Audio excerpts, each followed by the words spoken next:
अस्सलाम वालेकुम जी, मैं हूं तसव्वुफ मीर और आप देख रहे हैं programme Kashmir diary Kedu TV की स्क्रीन पर। सबसे पहले आपको प्रोग्राम में खुशामदीद कहते हैं और आप प्रोग्राम को बड़ा पसंद कर रहे हैं, बहुत शुक्रिया आपका। और आज हमारे प्रोग्राम में मौजूद हैं राजा एहतशाम साहब, जो कि सिंगर तो हैं ही हैं, उसके साथ ये एडवोकेट भी हैं और माशाल्लाह से अपनी लॉ की स्टडीज को भी जारी रखे हुए हैं, बल्कि आई थिंक कंप्लीट हो चुकी हैं। और इनसे गपशप भी करेंगे और उसके साथ साथ जब एक इतना जबरदस्त सा सिंगर हो और उससे गाने ना सुने जाएं तो भी बात अधूरी रह जाती है।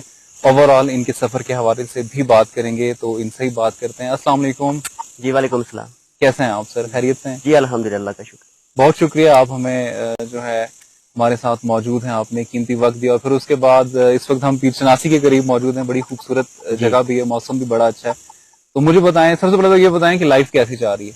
जी अल्हम्दुलिल्लाह, जस्ट रिसेंट मेरी डिग्री क्लोज हुई है जी। और बस एज अ शौक ये चीज चल रही है। और दूसरा ये है कि अभी फील्ड में जाके चीजें बहुत सारी कम हो जाएंगी, लेकिन आपको पता है शौक होता है, वो शौक वो एक चलता है, लाइफ टाइम आपके साथ चलता है। तो चले ज्यादा तो नहीं, लेकिन फील्ड में वर्क करेंगे, उसके साथ साथ जहाँ पे भी वीकेंड पे टाइम मिलेगा दोस्तों की गैदरिंग जरूर करेंगे इंशाल्लाह। जबरदस्त। और आप हमारे बहुत प्यारे दोस्त हैं और आपने हमें वक्त दिया, उसके लिए हम थैंक यू सो शुक्रगुजार भी हैं आपके। सबसे पहले अगर लाइफ स्टोरी पे आपकी आ जाए तो बचपन से ही मैंने आपके क्लिप्स भी देखे हैं, बड़े छोटे थे आप और वो पियानो वगैरह बजाया करते थे। जी। तो ये कहाँ से कॉन्सेप्ट डेवलप हुआ था? किसी को देख के शौक हुआ या इनहेरिटेड कोई फील ऐसी आई?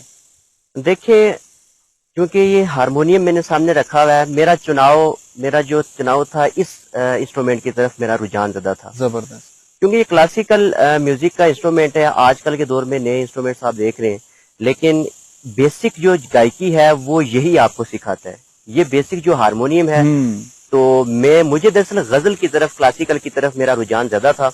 यही वजह है कि मैंने इस हारमोनियम को चूज किया अपना शौक के लिए। जबरदस्त। तो बचपन से ही मुझे शौक था, क्योंकि मैं गजल सिंगर्स को देखता था, उनका स्टाइल मुझे बेसिकली बड़ा पसंद आता था स्टेज पे।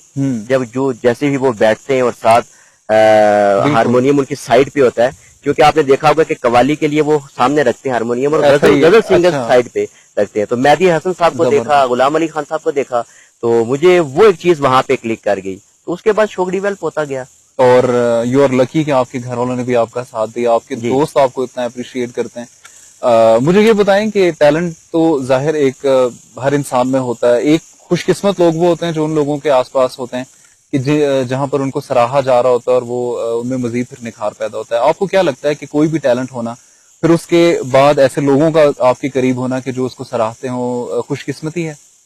बिल्कुल ऐसा ही है, बिल्कुल ऐसा ही है। गैदरिंग्स जो आपकी सराउंडिंग्स होगी वही आपको मोटिवेट करेंगे इसके लिए, वही आपको मोटिवेट करेंगी, तब आपको इंटरेस्ट डेवलप होगा, तो तभी आप चीजों को फॉरवर्ड कर पाएंगे। जबरदस्त। तो यही बात है कि जो गैदरिंग्स है हमारी, चूंकि फ्रेंड सर्कल ही होता है, तो बड़ा सराहते हैं सब लोग, तो इसी वजह से ये चीज शायद मैंने कंटिन्यू भी रखी हुई। जबरदस्त। अब जब हमारे पास एक जबरदस्त सा सिंगर हो, गपशप तो जाहिर है हम करते रहेंगे आपसे, लेकिन सबसे पहले हमें क्या सुनाने जा रहे हैं? सबसे पहले मैं एक गजल, जगजीत साहब की गजल है, तुमको देखा तो ख्याल आया।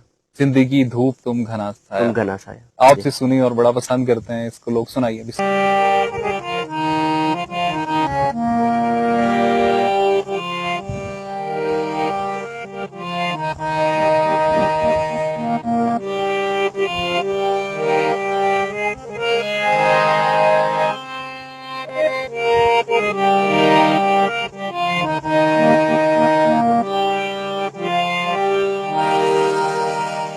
तुमको देखा तो ये ख्याल आया, तुमको देखा तो ये ख्याल आया, जिंदगी धूप तुम घना साया, तुमको देखा तो ये ख्याल आया। आज फिर दिल ने एक तमन्ना की,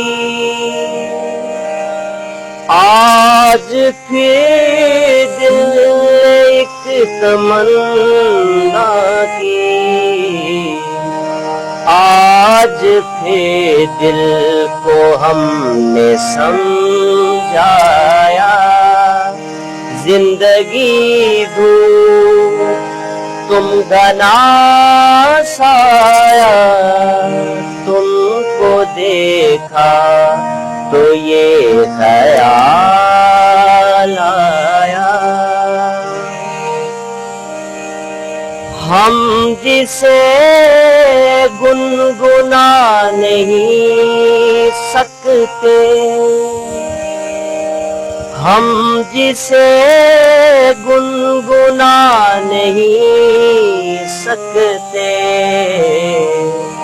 वक्त ने ऐसा गीत क्यों गाया, जिंदगी धूप तुम घना साया, तुमको देखा तो ये ख्याल आया।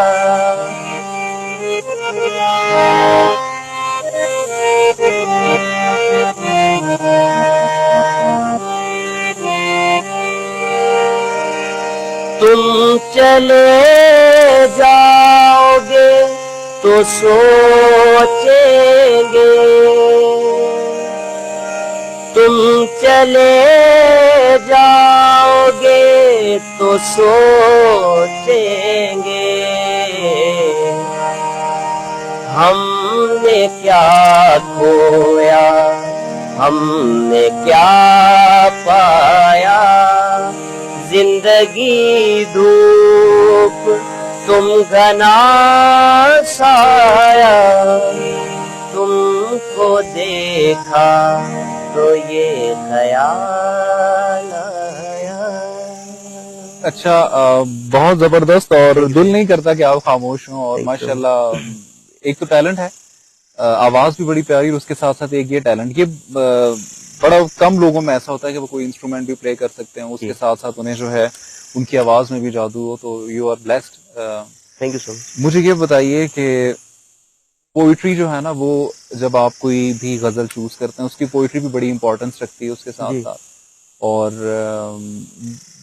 एक फनी सा ही क्वेश्चन है, लेकिन अक्सर हमें ये सुनने को मिलता है, आपको समझ भी आ गई है कि जो लोग इश्क में बर्बाद हुए होते हैं ना, उनको इस तरह की पोइट्री अच्छी लगती है। एक जनरल एक परसेप्शन, जैसे मैं रेडियो पे काम करता हूँ, मैं कोई भी इस तरह की पोइट्री पढ़ रहा होता हूँ तो मुझे अक्सर टेक्स्ट आते हैं, हाँ जी खैरियत है, कोई मसला तो नहीं है। सही सही। तो आप किस तरह से टैकल करते हैं इस तरह की चीजों को, किस तरह से मैनेज करते हैं जब कोई इस तरह की बात करता होगा?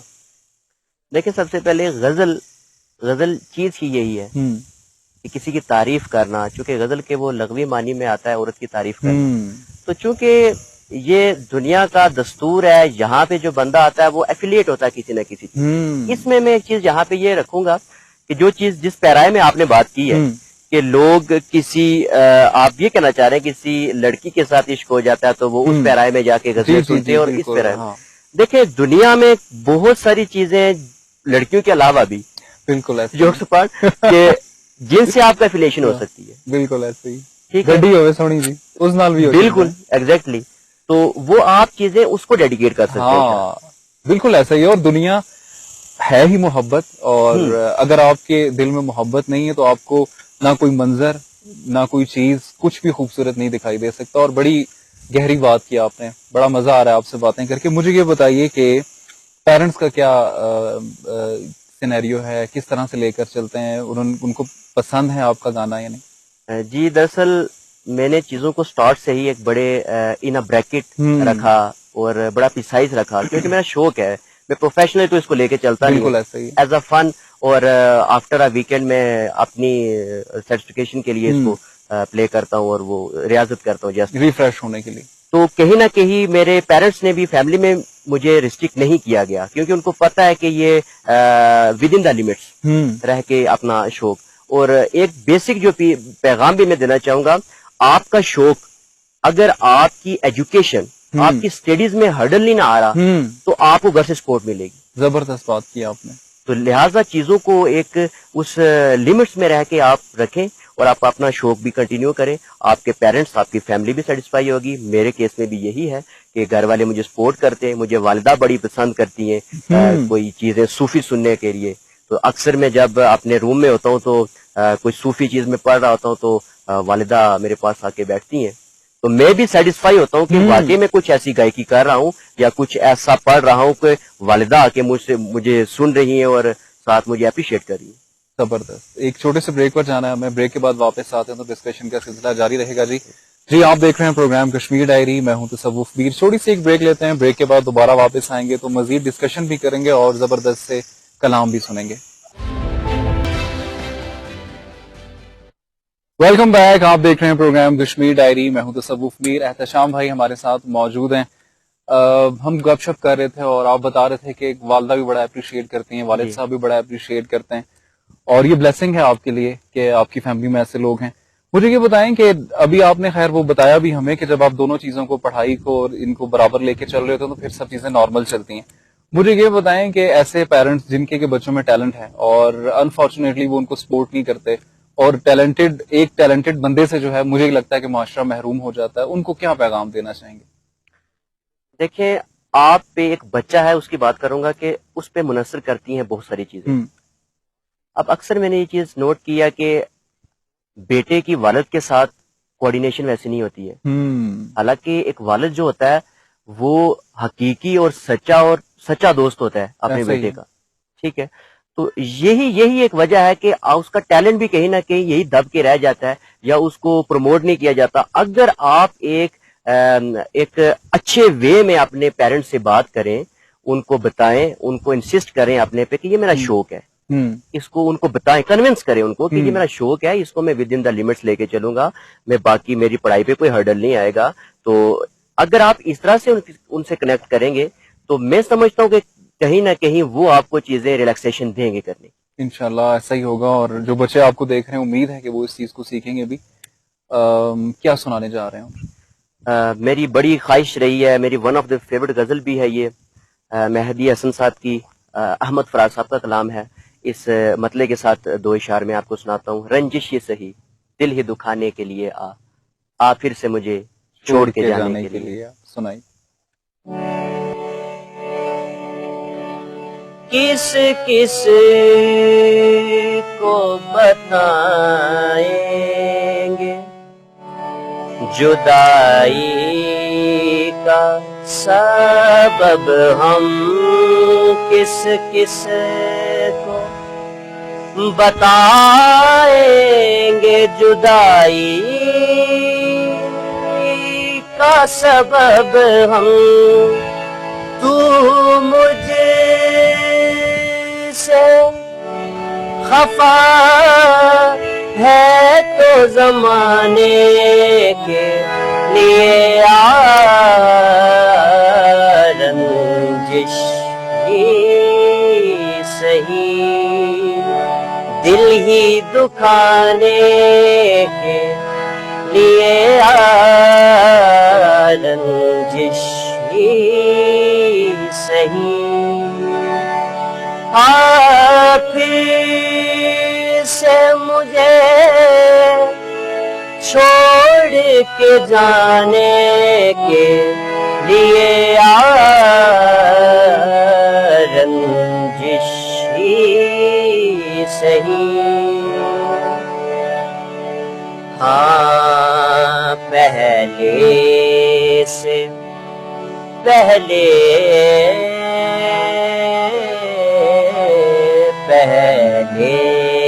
से मरासिम सही, फिर भी कभी तो पहले से मरासिम सही, फिर भी कभी तो रस्मों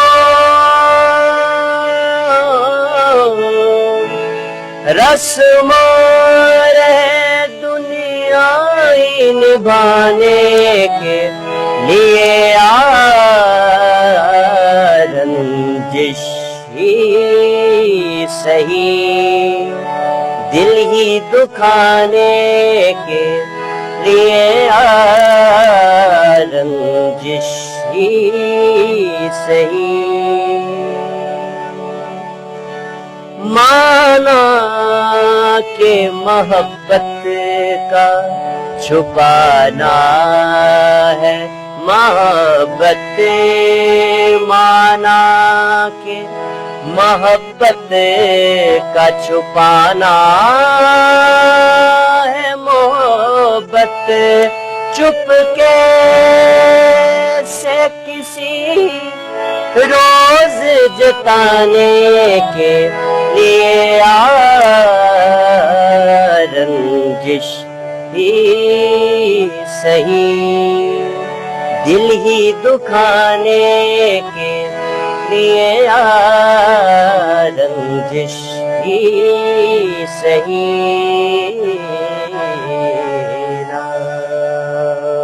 जबरदस्त, बहुत मजा आया। अच्छा, मुझे ये बताएंगे कि याद किस तरह करते हैं?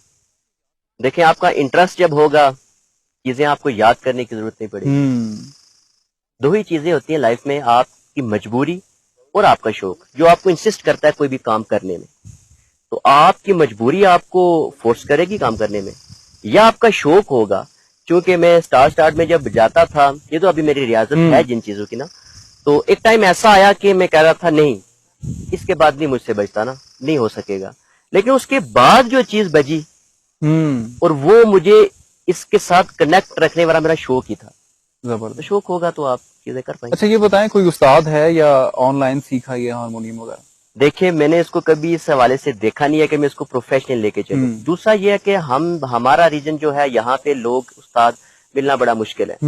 इसी वजह से मैंने ऑनलाइन इंस्ट्रक्टर्स हैं जो पेड क्लासेस भी लेते हैं, तो वहां से मैंने इनकी बेसिक चीजें सीखी। एज सच मैंने कहीं से सीखा नहीं है। अच्छा, ये हारमोनियम यहाँ से इजीली मिल जाता है या ये भी कहीं से इम्पोर्ट करना पड़ता है? जी, हारमोनियम की बहुत सारी क्लासेस होती हैं, बहुत सारी टाइप्स हैं इसकी, यहाँ से भी मिल जाती हैं। आप अपने टाइप्स का, बिगनर्स का बनवाना चाहें हारमोनियम, मैंने खुद बहुत सारे लोगों को, अल्हम्दुलिल्लाह इतनी मुझे इसकी समझ है कि मैंने बनवा के भी लोगों को दिए, रिकमेंड किया कि आपको कौन सा चाहिए।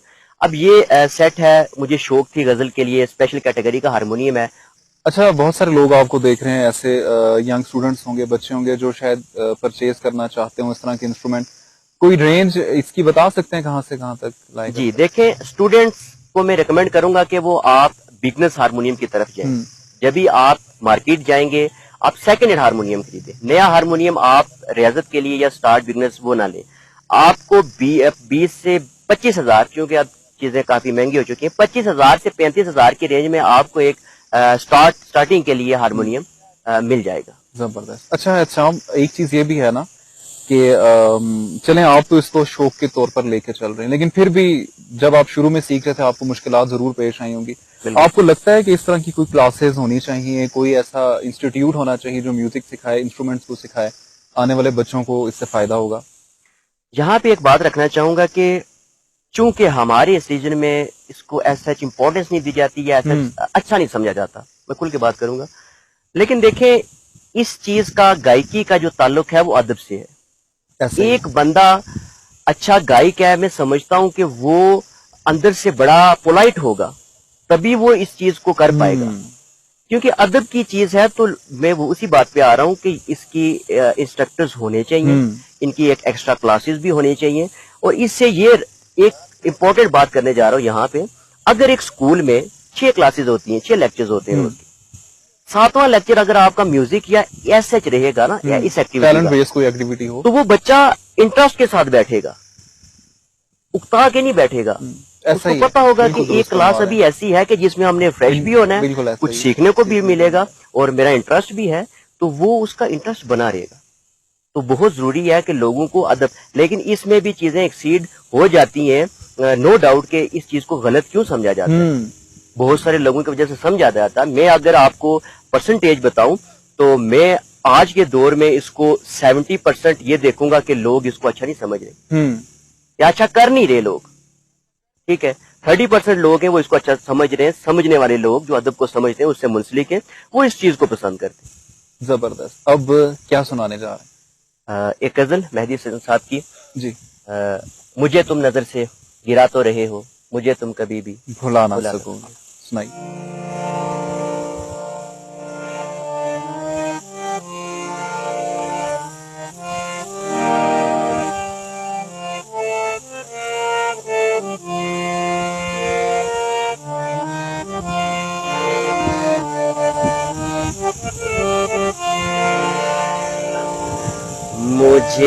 तुम नजर से गिरा तो रहे हो, मुझे तुम नजर से गिरा तो रहे हो, मुझे तुम कभी भी भुला ना सकोगे। न जाने मुझे क्यों यकीन हो चला है, मेरे प्यार को तुम मिटा ना सकोगे, मुझे तुम नजर से। मेरी याद होगी जिधर जाओगे तुम, कभी नगमा बन बन के, कभी बन के आंसू, तड़पता मुझे हर तरफ पाओगे तुम। शमा जो जलाई है मेरी वफा ने, बुझाना भी चाहो बुझा ना सकोगे, मुझे तुम नजर से। कभी नाम बातों में आया जो मेरा, तो बेचैन हो कर दिल थाम लोगे। कभी नाम बातों में आया जो मेरा, तो बेचैन हो कर दिल थाम लोगे।